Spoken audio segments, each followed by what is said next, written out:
Marami sa atin ang nabibiktima ng maling pagmamahal. Marami rin sa atin ang patuloy na nagpapabiktima kahit na alam nilang hindi na dapat dahil akala nila doon lang sila pwedeng maging masaya. Ikaw, kapuso, na biktima ka na ba ng maling pagmamahal? Hindi na bago sa atin ang pagiging marupok pagdating sa pag-ibig. Marami sa atin ang ilang beses nang nakatisod ng maling pag-ibig pero patuloy pa rin ang pagbangon para muling habulin ang mali. Matagal bago tayo matauhan at maisip nating mali na ang hinahabol natin. Minsan kailangan pang tumodo ang sakit bago mo pakawalan. Minsan kailangan pang maging grabe ang epekto sa iyo bago mo maintindihan na kailangan mo nang bumitaw. Ang ating kwento ngayong araw ay may kinalaman sa pagiging marupok sa maling pag-ibig. Alam kong minsan sa buhay ninyo naging marupok kayo at piniling magpakasaya kahit maling-mali na talaga.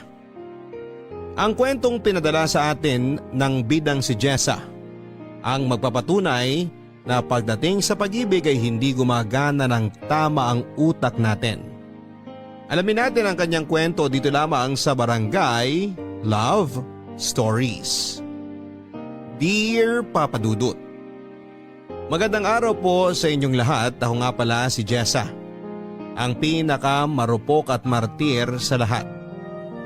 Nakailang beses akong umibig sa maling tao dahil kahit naman alam kong mali noon, nagustuhan ko naman ang pakiramdam. 11 years pa nga lang ako noong nagsimula akong makipagrelasyon. Kapitbahay ko lang ang unang naging boyfriend ko. Sa kanya ko unang natikman ang lasa ng halik at mahigpit na yakap.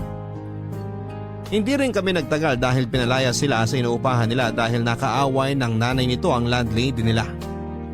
Hindi na nga siya nagpaalam dahil madaling araw sila noong tumakas. Nalungkot ako ng sobra, Papa Dudut, dahil nawala agad ang first love ko. Nakapag-move on naman ako kaagad makalipas lang ng 3 taon. Yung mga sumunod kong karelasyon, karamihan ay kaklase ko lang sa school. Pinakamatagal na siguro yung 3 buwan. Nakilala nga ako bilang playgirl sa aming batch. Lagi akong laman ng chismis noon dahil masyado raw akong malandi. Ilang beses din akong napaaway dahil sa mga mapanghusgang tao. Hindi naman ako nagpa-apekto at nagpaligaw pa rin ako ng nagpaligaw. Kahit na aware ako dati na gusto lang akong paglaruan ng mga kinakarelasyon ko, ay nagpatuloy pa rin ako. Hindi kasi ako sanay na mag-isa noon, Papa Dudut. Ayoko sa pakiramdam dati na nababakante ako dahil malungkot yon para sa akin. Makalipas ang ilang taon, nagkaroon na rin ako sa wakas ng seryosong karelasyon. Itago na lang natin siya sa pangalang Raul. 40 anyos na si Raul pero hindi naman nahalata yun sa kanyang mukha dahil parang nasa 20 anyos lamang ito. Nakilala ko siya noong inad niya ako sa Facebook. Nagandahan daw siya sa akin at kinilig ako doon. Kaka-break ko lang noon sa isang ex ko noong nakilala ko si Raul. Kaya naman natuwa ako dahil nakatulong siya sa pag-move on ko. Siya lang ang nakausap ko dati at nakakalandian, ganon din naman raw ako sa kanya.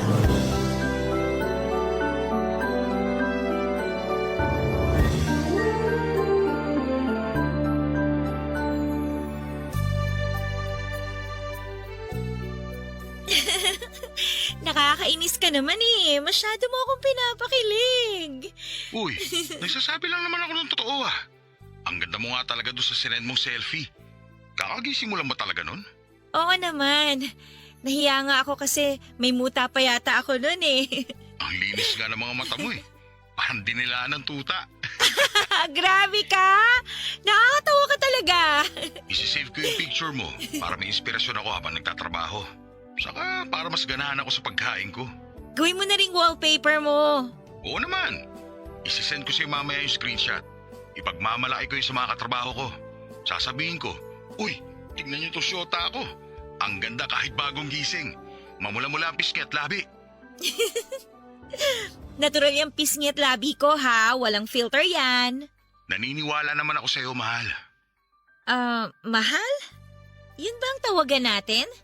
Oo naman. Ayaw mo ba? Gusto ko nga eh. Teka, baka naman may tinawag ka ng mahal sa mga ex mo ha? Naku, wala. Pangalan lang ang tawag ko sa kanila. Ikaw lang ang namumukod tangi sa lahat. Kakaiba ka kasi. O sige, yan na lang ang tawagan natin. I love you, mahal. I love you rin, mahal. Nakakakilig ka naman.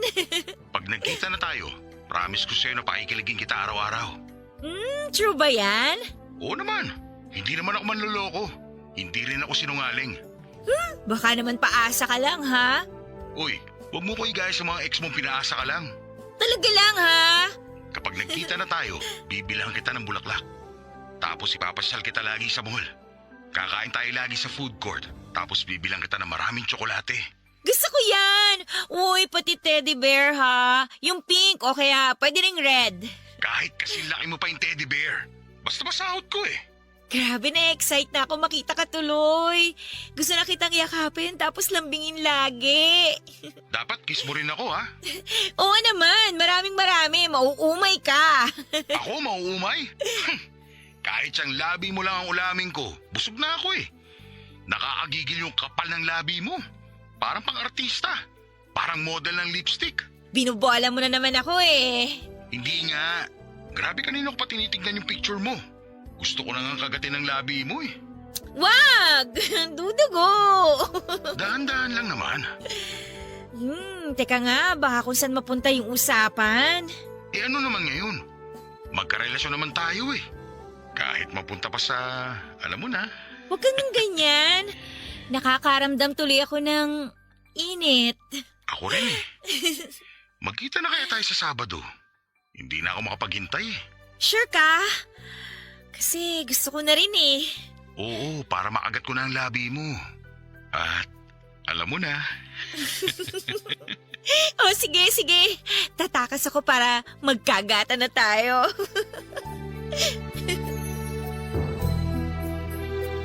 Sa unang pagkikita namin ni Raul ay may nangyari agad sa amin.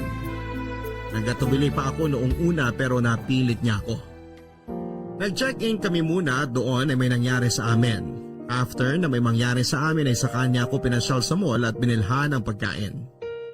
Hindi niya ako nabilhan ng teddy bear dahil na-short daw siya sa budget pero babawi raw siya sa mga next naming pagkikita. Tuwing nagkikita kami noon papatudot madalas puro sa mga mumurahing motel. Hindi na nga ako naipapasyal dati kasi sabi niya mas gusto niya raw yung tahimik at makapagpapahinga lang kami. Nagustuhan ko rin naman yung ganon, yung tipong nagyayakapan lang kami magdamag hanggang makauwi na ako. Never ako naihatid sa bahay dahil sabi niya natatakot daw siya sa mga magulang ko at naiintindihan ko naman yon. Hanggang sa kabilang kanto niya lang ako madalas na inihatid noon. Nakontento ko sa ganong setup at hindi naman kasi ako nagmamadali.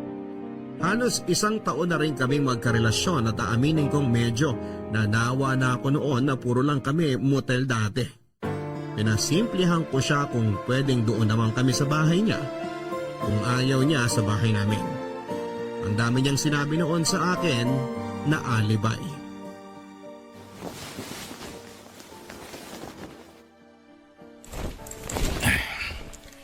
Sunduin na lang ulit kita sa Sabado ha. Huwag ka malilate ha. Alam mo naman bitin tayo lagi sa oras. Ang hirap kasi makatakas kina mama eh. Sisenda kita mamaya ng mga pwedeng palusot para maaga ka makalis ng bahay nyo.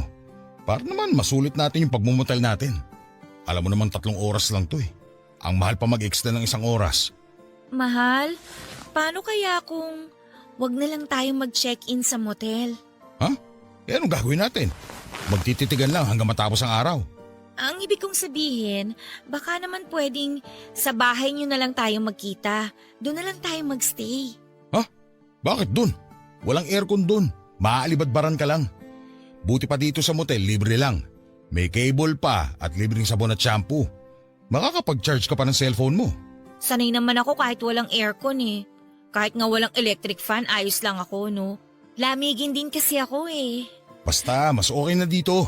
Para sana hindi ka na rin gumastos lagi ng pang-check-in natin. Ipangkain na lang natin kaysa gumastos sa motel. At least sa bahay ninyo, libre. Para hindi na rin tayo laging nagmamadali pag magtatatlong oras na. Hindi pwede sa bahay kasi maraming tao doon. Wala tayong magiging privacy. Saka mga chismosa ang kapitbahay ko. Sanay na ako sa mga chismosa, no? Hindi na nga ako affected dyan. Hindi ako sanay na nachichismis eh. Ano namang ichichismis nila sa atin magkarelasyon naman tayo, di ba? Normal lang naman na dalhin mo ako sa bahay nyo kasi girlfriend mo nga ako. O ito, may aaminin ako sa'yo. Huwag ka sana magagalit ha. Oo naman, ano ba yun? Hindi pa alam sa bahay na may syota ako. Bakit naman hindi mo sinabi? Kinakahiya mo ba ako? Hindi Humahanap lang ako ng tiyempo. Di ba nga sinabi ko sa'yo dati na hanggat maaari ayaw muna nilang magkasyota ako kasi nga lagi na lang daw ako sinasaktan ng mga nakakarelasyon ko. Kaya yun. Sana maintindihan mo. Ay, kawawa ka naman, mahal. Hayaan mo, hindi naman kita sasaktan. Tsaka hindi ako gagaya sa ibang ex mo, no? Talaga? Oo nga! O sige na nga, kapag ready ka na, tsaka mo na ako dalhin sa bahay ninyo. Ang understanding mo talaga kaya love na love kita eh. Ikaw kaya, maging understanding ka kaya sa sasabihin ko sa'yo? Ano yun? Hindi ako 19 years old. Ha? Magsi-17 pa lang ako next month. Ano? Oh, huwag kang magalit, please. Paano hindi ako magagalit? Niloko mo ako. Anak ka ng… kasi gusto lang talaga kita. Kaya nung sinabi mong 40 years old ka na, natakot ako na baka hindi mo ako patulan kaya sinabi kong 19 na ako. Ano ba naman yan, Jessa? Sorry na, mahal. Malapit na rin naman ako mag-17 eh. Tapos, konting pikit lang, 18 na ako. O, di ba? Hindi. Hindi to pwede. Maghiwalay na tayo. Ayoko makulong. Minor de edad ka pa lang. Raul, wag. Huwag mo naman akong iwan. Kasalanan mo eh. Niloko mo ako sa edad mo. Nagawa ko lang naman yun kasi mahal kita eh. Please, mahal. Sorry na. Huwag kang alis. Please. Alam mo ba itong ginawa mo, ha? Alam mo bang pwede umakulong sa ginawa mo? Makasarili ka. Paano naman ako? Tapos na to. Tapos na tayo. Raul, wag. Please, wag. Raul, mamamatay ako kapag iniwan mo ako.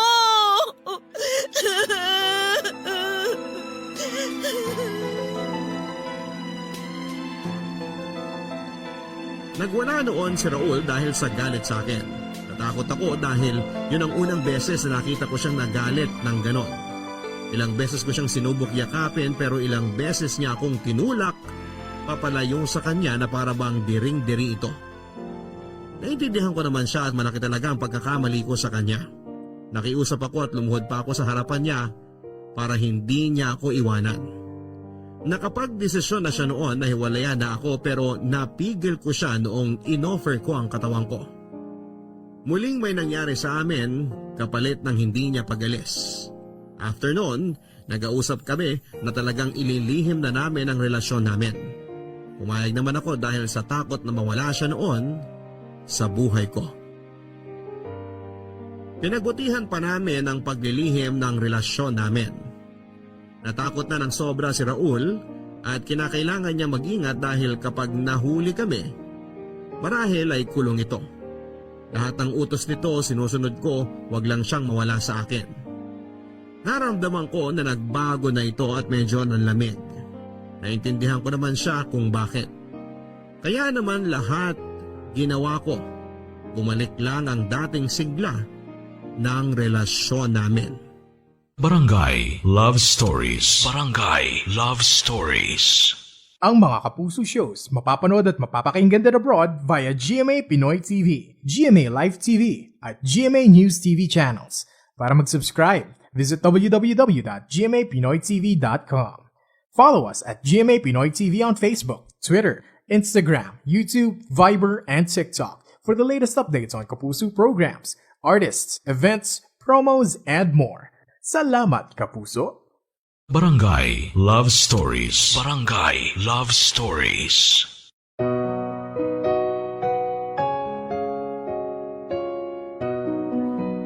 Naramdaman ko nga ang pagbabago ni Raul mula noong sinabi ko ang totoong edad ko sa kanya. Nasaktan ako sa panlalamig nito pero kinaya ko dahil nga kasalanan ko naman. Naging bihira na rin ang pagkikita namin at madalas na hindi na nga natatapos ang 3 oras namin sa motel. Hindi na mahigpit ang mga yakap niya noon. Pati ang mga halik ay mababaw na rin.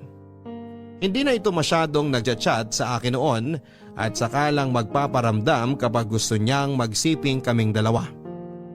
Tiniis ko ang lahat ng yon sa takot na iwanan niya ako. Naging clingy ako dahil sa panlalamig nito, Papa Dudut. Pero mas lalo nga itong nairita sa akin dahil sa ginagawa ko sa kanya. Na-inlove na ako sa kanya ng todo, yun ang unang beses na talagang na-inlove ako ng totoo.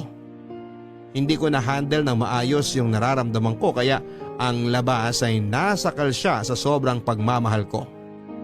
Dahil doon ay mas lalo tuloy na bawasan ang mga pagkikita at pakikipag-usap nito sa akin. In-unfriend na nga rin niya ako sa Facebook at sinabi niyang mag-text na lang daw kami dahil delikado sa Facebook. Sinunod ko naman yon, lahat ng gusto niya, sinunod ko. Baka sa susunod na buwan na tayo magkita ha? Bakit? Busy sa trabaho. Basta lagi mo akong i-update ha. Ite-text na lang kita kapag magkikita na tayo. So habang wala ka, hindi tayo magkakausap kahit sa text lang? Oo, para safe.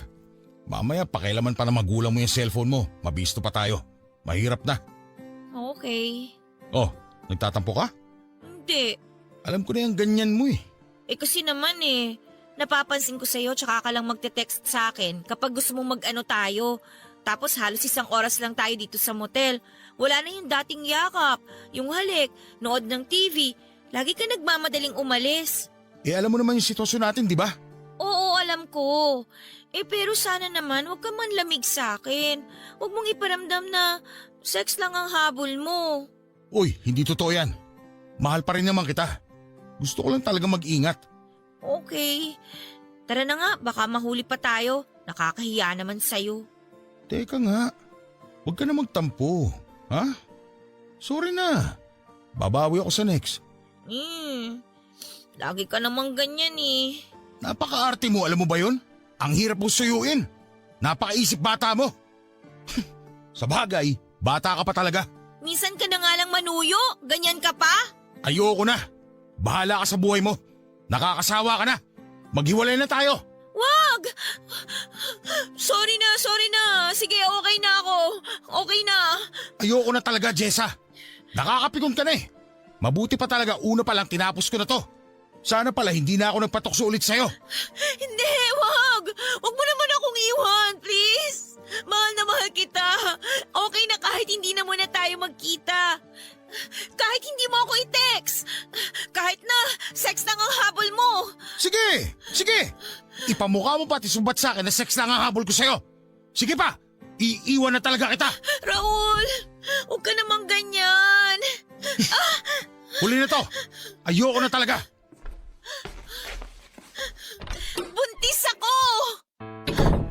Sobrang desperado mo na talaga, no? Para gamitin niya ang pagbubuntis. Pinagpipilis kita, huwag kang tanga. Hindi ko ginamit yon. Lahat tinapon ko.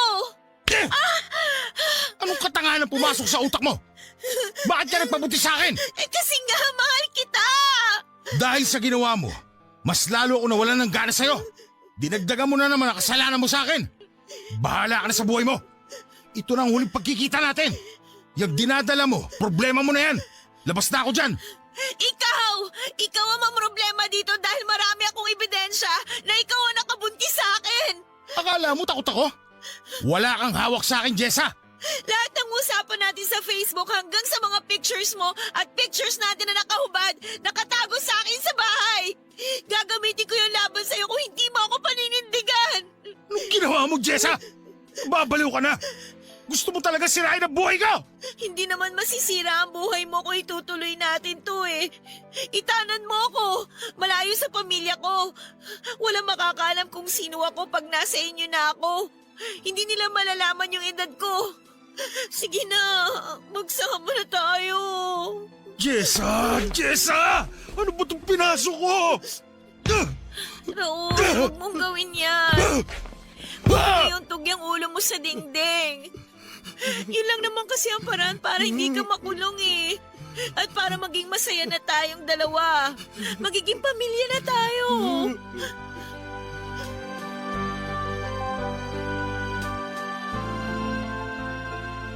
Totoong nabuntis ako ni Raul. Pina-check up niya ako at nakumpirmang totoo nga.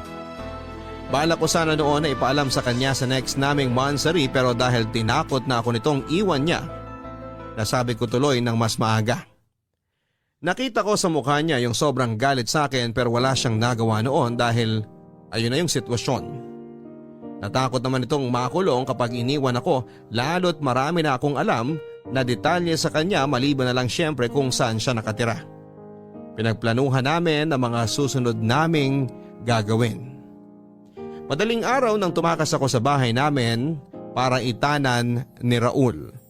Isang bag lang ang dala ko noon at konting ipon noong nag-aaral pa ako. Sumakay kami noon sa bus papunta ng Pampanga. Na-excite ako dahil sa wakas ay hindi na kami magkakahiwalay pa.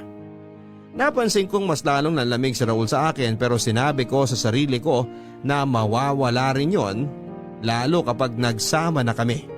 At pinakita ko na sa kanya ang pagmamahal ko. Nang nakarating na kami sa Pampanga, sinalubong kami ng nanay niya. May edad na ang nanay nito, 65 years old na.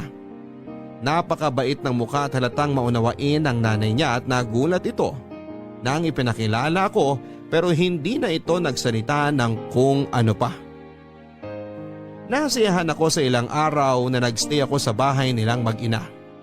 Nagkasundo kami kaagad ng nanay niya at tinulungan ko siya sa mga gawaing bahay. Madalas ay wala noon si Raul dahil nga malayo ang trabaho niya sa bahay kaya tuwing Biyernes hanggang Lunes lamang ito ng umaga kung nasa bahay. Sinulit ko na lamang ang mga araw na magkasama kami at inalagaan ko siya. Naramdaman kong galit pa rin ito sa akin at nakita kong problemado siya sa kalagayan ko. Hindi ko na lang pinansin ang lahat ng yon dahil sobrang masaya ako na mag-asawa na kaming dalawa. Jessa! Jessa! Bumangon ka muna dyan. Ha? Umaga na ba? Sandali, ihahanda ko yung pagkain mo. Alauna pa lang na madaling araw. Oh, bakit mo ako ginigising? Halika sa labas. Ipapakilala ako sa'yo. Sino ba yun? Siya na ba yon? Ito na nga siya. Bata pa nga talaga. Jessica mo ang pangalan? Oo. Ilang taon ka na? 17 po. Ilang buwan na yung pinagbubuntis mo? Magtatatlong buwan na po. Parang aliit masyado ng tiyan mo. Sigurado ka bang buntis to, Raul? Oo nga. Andyan lahat yung records niya nung nagpa-check up. Kasama pa ako. Hey, may dagdag na namang papakainin dito sa bahay. Hindi naman masyado matakaw yan. Parang ibon lang kung kumain. Pag lumaki pa yung tiyan niya, siguradong dodoble ang pagkain yan. Mas lalo kapag nagpapadede na yan. Kailangan marami ang kainin. Paano mo alam yan hindi ka pa naman nanay? Ayaw mo nga maging nanay eh. Wala kang pakialam sa matris ko. Tumutulong naman ba yan dito sa bahay? Oo naman. Hindi ba, Jessa? Opo. Masipag po ako. Lagi ko pong tinutulungan si nanay kapag naglalaba. Di lang dapat paglalaba, pati paglilinis ng lahat-lahat dito sa bahay. Ayoko nang madumi. Opo, kasama na rin po yun. Paano yan, Raul? Kapag lumaki na ang tiyan yan, mahihirapan na yung magtrabaho dito sa bahay. Baka dagdag pa saanin pa yan kay nanay, ha? Alam mo namang nirarayo mo na yung matanda. Hindi yan. Maganda ng galaw ng galaw itong si Jessa para hindi siya mahirapan manganak. Exercise na lang niya yung paglilinis dito. Opo, yun nga rin po ang sinabi ni nanay sa akin para mapadali daw po ang panganganak ko. Baka naman maselan ka magbuntis, ha? Ayoko ng ganon. Nakita mo naman tong bahay namin, maliit lang. Wala kaming maiaabot sa'yo na luho mo. Lalo na yung pinaglilihian mo.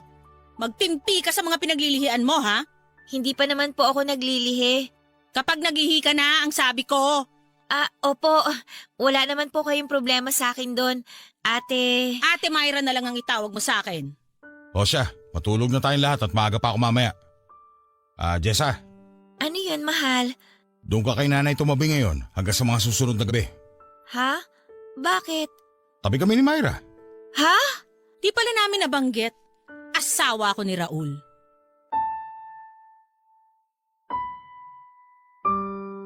Nanlamig ako nang narinig ko na sinabi ni Ate Myra na siya ang asawa ni Raul. Hindi ako makapaniwala noon. Humingi pa ako ng paliwanag noon kay Raul pero sinabi niya na saka na lang niya sasabihin ang lahat. Wala akong nagawa noon kundi ang matulog sa tabi ni nanay. Hindi na nagulat si nanay nang tumabi ako sa kanya. Tila alam na niya na alam ko na ang lahat. Sinabi nito sa akin na siya na lang ang magkukwento ng lahat pagkagising namin. Hindi ako nakatulog noon dahil sa mga nalaman ko. Hindi pa natutulog sina Myra at Raul noon. Pinakinggan ko ang usapan nila at narinig kong nagtatalo sila tungkol sa kalagayan ko. Narinig ko rin ang mga plano nila para sa akin. Ilang ulit sinabi ni Raul na malaking tulong ako sa bahay dahil malinis ako at masikaso. Natuwa ang puso ko noon. Maya-maya pa ay narinig ko na silang naghahalikan hanggang sa narinig ko na lamang ang ingay sa kanilang kama. Naiyak na lamang ako noon, Papa Dudut.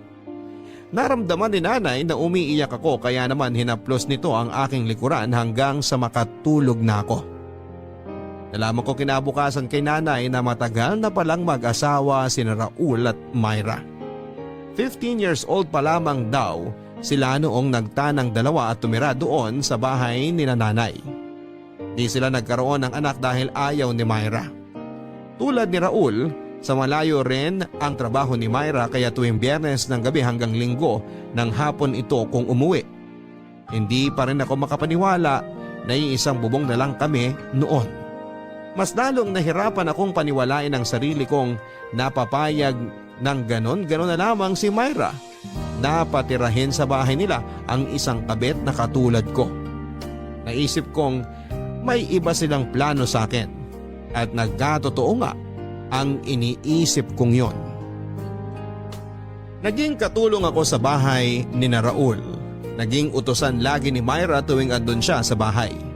Pinaglalaba ako nito noon ng mga panty niya at nagagalit siya kapag kumukupas ang kulay ng mga yon dahil sa paglalagay ko daw ng bleach. Kahit kasi yung panty niya na may tagos ng dalaw niya, ako ang naglalaba noon at masyadong kapit ang dugo kaya naman kinakailangan ko yung i-bleach. Ganon din si Raul, Papa Dudut. Pinaglilinis niya ako ng sapatos niyang nakatapak ng dumi ng mga asong kalye o di naman kaya tagamasahe niya ako. Lahat ng gawaing bahay, mabigat man o magaan, ako ang pinagtatrabaho nila. Kapag hindi nakatingin si Raul at Myra, tinutulungan ako ni nanay. Pinagbawalan na nga nilang magtrabaho pa si nanay dahil matanda na ito, kaya ako na ang pinaaako nila sa mga gawaing bahay. Papadudot, nahirapan na ako sa sitwasyon ko.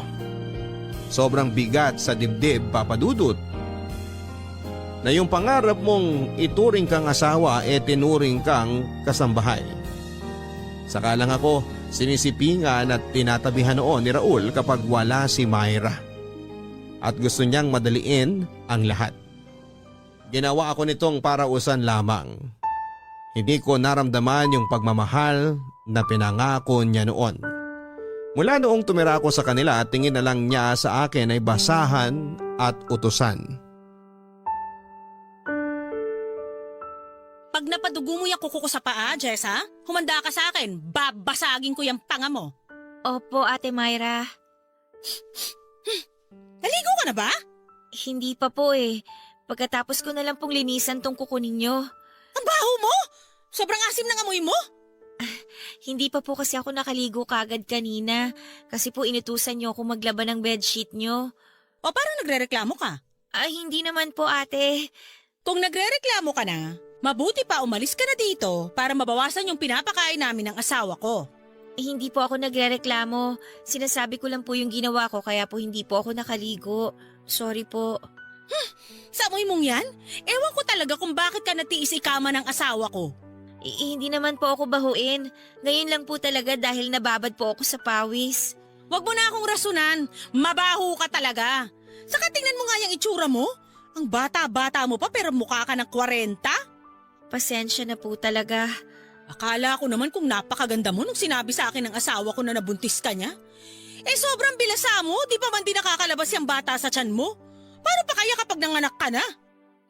Ano pong kulay ang gusto niyo sa kuko niyo? Yang itim, kasing itim mo. Joke. Ayos lang po. Nangitim lang ako kasi nababad po ako sa araw nitong mga nakaraan. Bawat sabihin ko talaga may sagot ka, no? Kasi po pag hindi ako umimik, mas lalo po kayo nagagalit eh. Kahit anong gawin mo, mararamdaman mo lagi ang galit ko. Sa kakirihan mong babae ka, ayan, nabuntis ka tuloy. Hindi po sadya ang pagbubuntis ko. Gaga ka, malandi ka. Sinabi na sa akin ni Raul na sinadya mo. Tinapon mo raw lahat ng pills na binili niya sa'yo. Nagpabuntis ka para ibahay ka niya. Enek-nek mo, tignan mo kalagayan mo ngayon. Kala mo siguro magiging asawa ka na nung kumag na yon, no? Di ka nag-iisip, gaga. Puro init lang ng katawan ng pinapairal niyong mga kabataan. Tanggalin ko lang po tong ingrown nyo ha. Huwag po kayong magalaw. Ano na mangyayari sa'yo ngayon pagkatapos mo manganak? Aasa ka ng sustento kay Raul? Boba ka talaga? Maintenance nga ng nanay niya hindi niya maibigay-bigay? Ikaw pa kayang sampid lang? Sabi ko po kasi huwag kayong magalaw eh. Animal kang babae ka? Sinabi ko na mag-ingat eh! Ayan! Dumugo na! Aray! Pwisit kang babae ka! Di ka na talaga makagawa ng tama! Aray, sorry po. Teka po, ayusin ko ate. Maayos mo pa ba yan? Tonta ka talaga? Ano yan? Matatanggal mo yung sugat? Ano ka? Faith healer?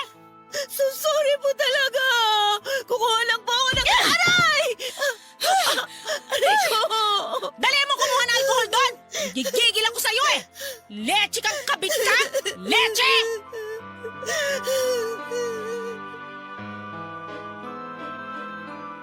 Nakaramdam ako ng paninigas ng tiyan ng ilang beses akong sinipa ni Myra.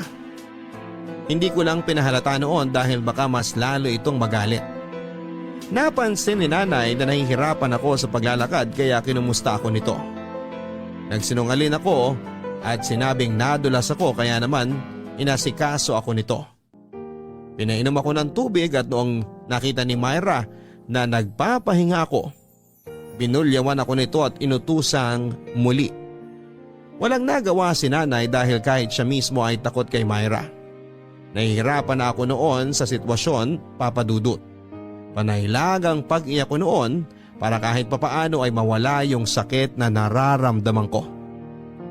Natakot naman akong bumalik sa amin dahil paniguradong itatakwil lamang ako ng mga magulang ko. Lalo't umalis ako noong walang paalam sa kanila at nakisama pa sa may edad na lalaki. Tiniis ko na lamang sina Myra at Raul kesa wala akong matuluyang bahay. Madalas akong pinagbubuhatan noon ang kamay ni Myra kapag nakikita niya ako. Sa aming dalawa akala mo ay siyang naglilihi dahil sa kanyang pag-asta. Naintindihan ko naman kung bakit ito galit na galit sa akin dahil syempre kabit ako ng kanyang asawa.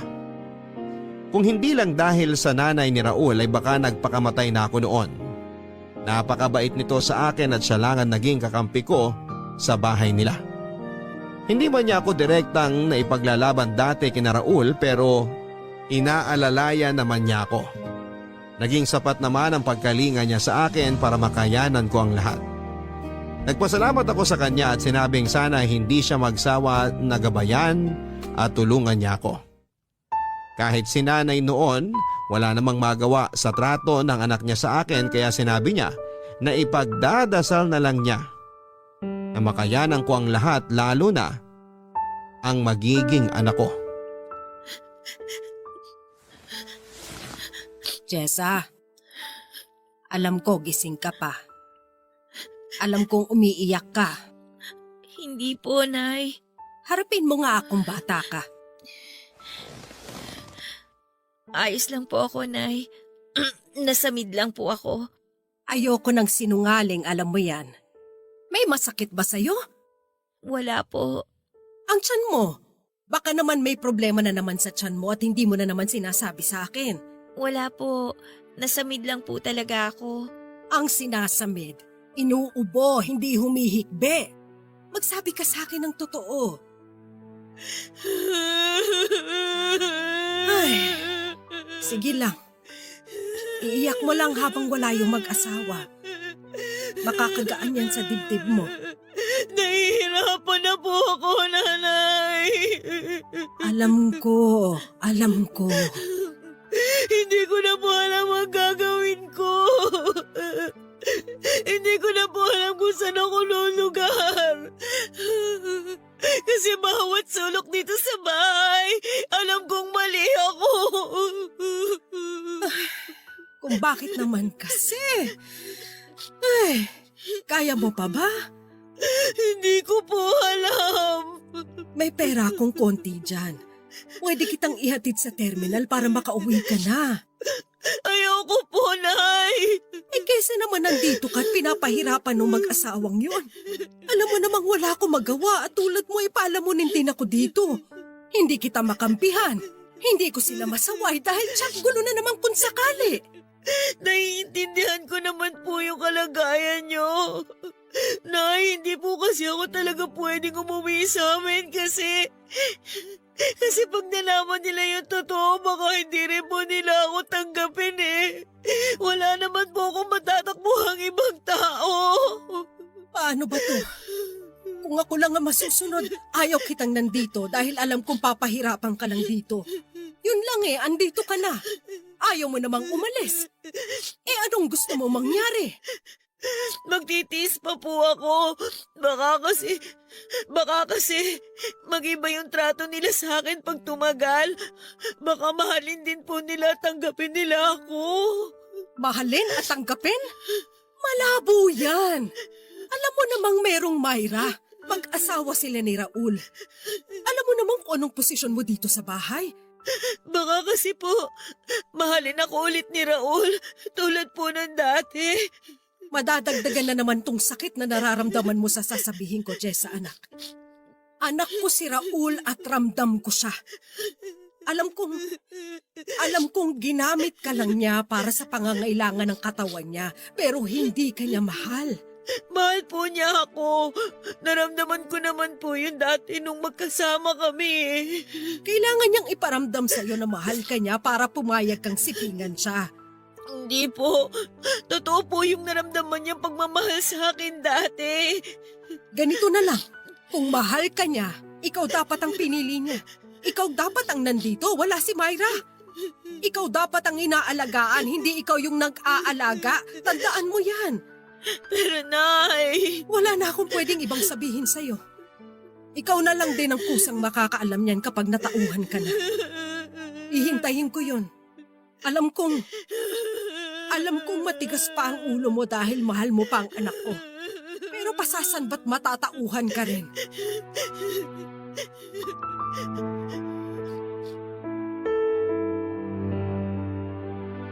Ilang beses akong inofera ng tulong ni nanay na makaalis na sa poder nila. Ilang beses ko rin siyang tinanggihan dahil ayoko talagang umalis. Bukod sa wala naman talaga akong ibang mapupuntahan ay sobrang mahal ko pa kasi noon si Raul. Sa tuwing naiisip ko noon na malalayo ako sa kanya, nasasaktan ang loob ko dahil alam kong nahulog na ako ng sobra sa kanya. Kahit mali na ang pagtrato niya sa akin. Dinasal ko na sana balang araw bumalik ang dating pagtingin nito sa akin, lalo na noong nagsisimula pa lang kaming dalawa. Iniling ko na sana ay makatulong yung magiging anak namin para makita niyang mahalaga rin ako sa kanya. Inalagaan ko ang ipinagbubuntis ko sa takot na baka kapag nakunan ako, papalayasin na ako ni Raul. Alam ko naman dati na kinuha niya lang ako dahil may pananagutan siya sa akin. At hindi dahil gusto niya. Sinuguro kong maayos ang kalagayan ng anak namin dahil ito ang susi para maging ayos na ang lahat sa amin ni Raul. Papadudod para akong naging masamang ina dahil ginamit ko ang anak ko para mapalapit kay Raul. Barangay Love Stories. Barangay Love Stories. Ang mga Kapuso shows mapapanood at mapapakinggan din abroad via GMA Pinoy TV, GMA Live TV at GMA News TV channels. Para mag-subscribe, visit www.gmapinoytv.com. Follow us also at GMA Pinoy TV on Facebook, Twitter, Instagram, YouTube, Viber, and TikTok for the latest updates on Kapuso programs, artists, events, promos, and more. Salamat, Kapuso! Barangay Love Stories. Barangay Love Stories. Lumipas ang ilang pang buwan at nakapanganak na ako, Papa Dudut. Hindi may pintaang saya ko noon ang makita at mahawakan ko ang aking anak. Nagpapasalamat ako sa Diyos dahil hindi naging mahirap ang pagluwal ko sa aking anak na lalaki. Nalungkot lamang ako dahil ni minsan ay hindi ako dinalaw ni Raul sa ospital. Si nanay lang ang umasikaso noon sa lahat mula nung tinakbo ako sa ospital hanggang sa makalabas. Pinaniwala ko na lamang ang sarili ko at sinabing baka babawi rin si Raul kapag nakita na niya ang anak namin. Pero hindi dahil mas lalo itong nanlamig sa akin. Ni minsan hindi niya kinarga ang anak namin o kahit tapunan man lang ng tingin. Pinagpahinga nila ako ng 1.5 buwan para may lakas akong muli para makapagtrabaho. Namayat ako noon dahil hindi sapat ang kinakain ko dahil tinipid nila akong mag-asawa. Dinamihan na lang ni nanay ang sabaw sa mga ulam namin, ganoon na rin ang sa kanin para makatulong sa gatas ko. Hindi binilhan ni Raul ng diapers ang anak namin. Inabutan niya lang ako ng lumang damit niya para gawin ko raw na lampin. Pwede ko rin daw labhan noon ang lumang basahan para idagdag. Pero pinigilan ako ni nanay. Wala rin naman akong nagawa noon dahil wala rin akong pera. Nilapitan ni nanay ang isa nilang kamag-anak para makahiram ng mga damit ng sanggol. Nang natapos na ang pagpapahinga ko, pinabalik na nila ako sa pagtatrabaho sa bahay. Mas naging doble ang mga utos nila mula noong nanganak na ako dahil wala na raw harang sa tiyan ko para makasagabal sa pagtatrabaho ko. Naramdaman ko naman noon na parang pinahihirapan lang nila ako para kusa na akong sumuko at umalis, pero hindi ako nagpatinag, Papa Dudut. Pinaglaban ko ang karapatan namin ng anak ko sa bahay nilang mag-asawa. Oo at kabit ako pero may habol ako dahil may anak kami ni Raul. Jessa, O Raul, dumating ka na pala. May pagkain pa dyan, pinagtira kita. mamaya na. Linisin mo nga itong sapatos ko. Naputikan kanina nung pauwi ako. Kailangan ko bukas sa umaga yan. Labhan mo na rin yung mga pantalon ko para matuyo bago ako bumalik sa trabaho. O sige, ilapag mo lang dyan, papatulugin ko lang tong baby natin. Mamaya na yan. Atupagin mo yung inuutos ko sa'yo. Sandali lang to, papikit na rin naman si baby eh. Tingnan mo oh. Huwag mo nga ilapit sa akin yan. Gusto ko lang namang makita mo na kuhang-kuha niya ang ilong at labi mo. Nag-iilusyon ka na naman dyan. Baby pa yan. Magbabago pa itsura niyan. Sana hindi na para may Raul Jr. ka na talaga. Ano ba? Sabi na huwag mo ilapit sa akin yan eh. Gusto mo ba siyang kargahin? Bakit ko naman bubuhatin yan? Huwag kang makulit ha. Pagod ako. Nakakawala raw ng pagod kapag kinakarga mo ang anak mo. Huwag mo nga akong utusan, Jessa. Ikaw ang inuutusan ko. Tapusin mo yung pagpapatulog dyan at gawin mo na yung pinapagawa ko. Huwag ka masyadong magtaas ng boses, baka lalong mahirapang matulog si baby. Mapilit ka ha? Gusto mo sungal-ngaling kita? Ha? Shh, okay na. Sige na, hindi ko na ipipilit. Huwag ka nang magtaas ng boses. Raul, baka naman pwedeng minsan kapag hindi ka pagod o wala kang ginagawa, baka pwedeng tulungan mo ko sa pag-aasikaso kay baby. Bakit ako? Ikaw yung namilit na buhay niyang anak mo. Anak natin to. Sa'yo na. Hindi ko kailangan ng anak. Raul naman. Mapilit ka talaga, no, Jessa? Tigas ng mukha mo rin eh. Ilang beses mong pinagpipilitan ng sarili mo sa asawa ko, di ka pa rin natuto? Hindi ko naman pinagpipilitan ng sarili ko eh. Ay, mali ako. Pinagpipilitan mo yung anak mo sa kanya, halata naman kung bakit mo yan ginagawa. Para sa sarili mo. Umaasa ka ba na kapag nagustuhan ni Raul yung anak mo, pipiliin ka niya? Mamahalin ka niya? Ganon? Gusto ko lang namang mahalin niya yung anak namin. Kahit yun na lang, kung yun lang ang kaya niya. Para ka namang aping-api! Bagay sa'yo mag-artista, no? Pang teleserye ang drama mo eh! Myra, tama na nga yan. Paiinitin mo na naman ang ulo mo eh. Siya ang pagsabihan mo! Bakit ako? Ang lakas ng lobo na ibahay dito tong sampid na to? Tapos nagre-reklamo ka kapag kumukuda ako? Hoy, ikaw Jessa! Huwag kang ambisyosa! Kung mag-aambisyon ka, ilugar mo! Walang lugar yan dito sa bahay! Papangarapin mo pang sulutin tong asawa ko, halata namang di ka gusto? Yang nasa gitna ng hita mo lang ang ginusto niya noon! Tama na nga sabi. Total, 18 ka naman na. Pwede ka nang lumayas dito ngayon kung meron pang konting hiya dyan sa katawan mo. Para mabawas-bawasan naman yung palamunin namin dito. Bakit mo siya palalayasin? Oy, bakit hindi? Gusto mo siyang kasama? Gusto mo uli asawahin? Kung palalayasin mo yan, sino maglilinis at mag-aasikaso dito sa bahay? Naisip mo ba yon? Ha? Pagganahin mo nga rin yung utak mo, Myra. Isa ka pa eh. Pareho kayo bobo nito si Jessa.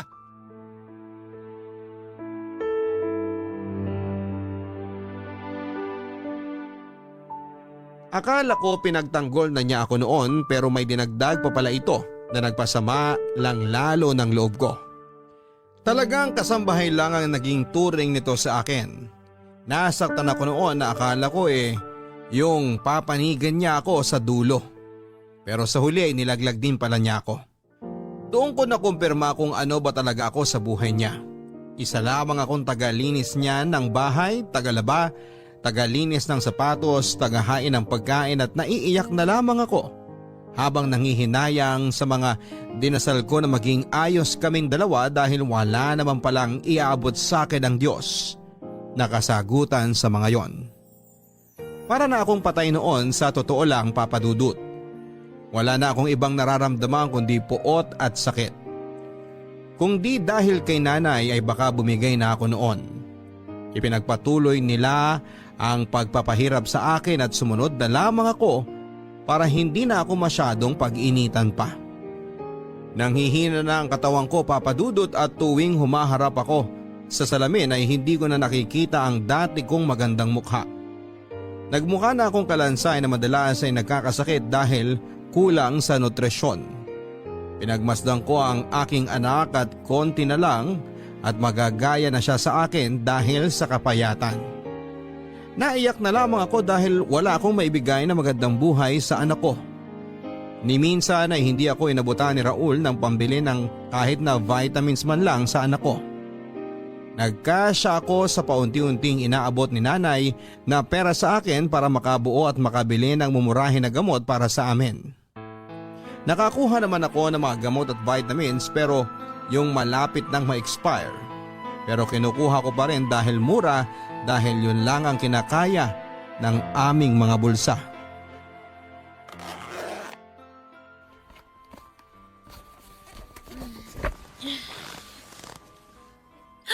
Nay, ano pong ginagawa niyo sa mga damit ko? Iniempake ko. Aalis ka na dito. Po? Gumayak ka na dyan. Tulungan mo na ako. Nay, hindi ko po maintindihan ang... Aalis ka na dito. Ibabalik na kita sa inyo. Huwag ka na dito. Nay, alam niyo naman pong wala akong ibang mapupuntahan. Nay, ano ba? Itigil niyo na po yan. Hindi! Aalis ka dito.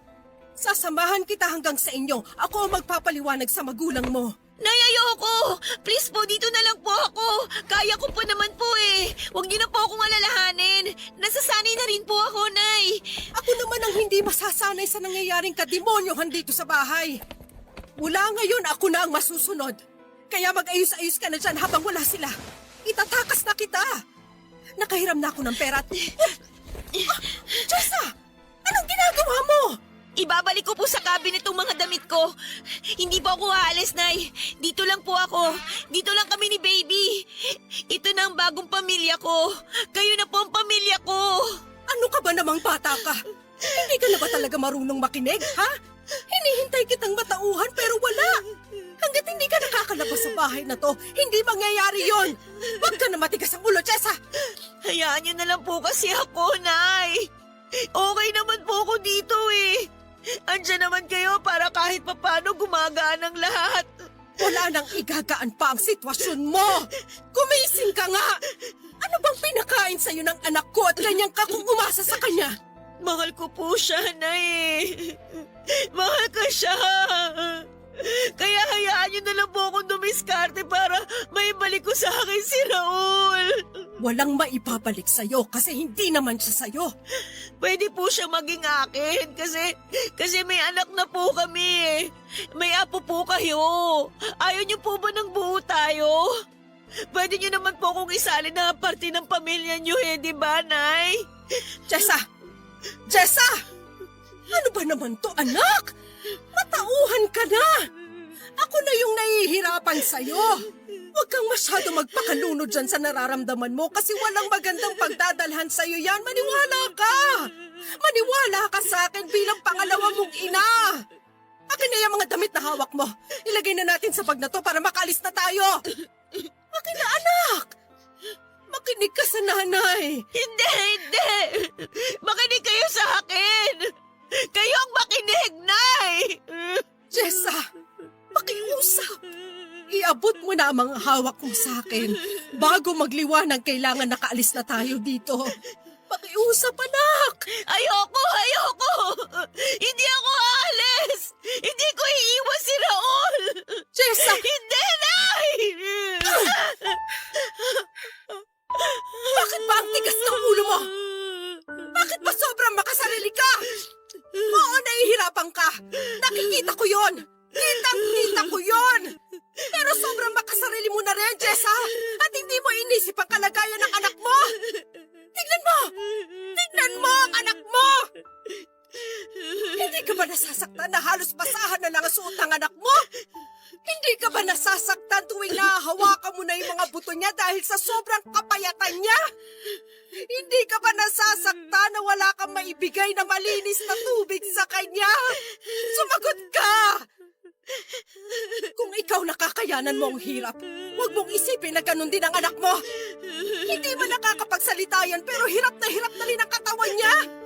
Magpasalamat ka at hindi ka niya katulad na kaya magsabi kung nahihirapan na. Nay! Kung hindi mo kayang matauhan para sa sarili mo, matauhan ka na lang sana para sa anak mo. Huwag mong hayaang lumaki sa ganitong klaseng buhay ang apo ko. Huwag mo siyang idamay sa buhay na pinili mo. Hindi pa huli ang lahat para maging maayos ang kalagayan ng anak mo. Piliin mo ang tama, Jessa. Huwag yung puro nararamdaman mo na lang. Pakiusap! Piliin mo ang tama para sa anak mo kahit minsan lang parang awa mo na. Ako na nagmamakaawa sa'yo. Maawa ka sa anak mo!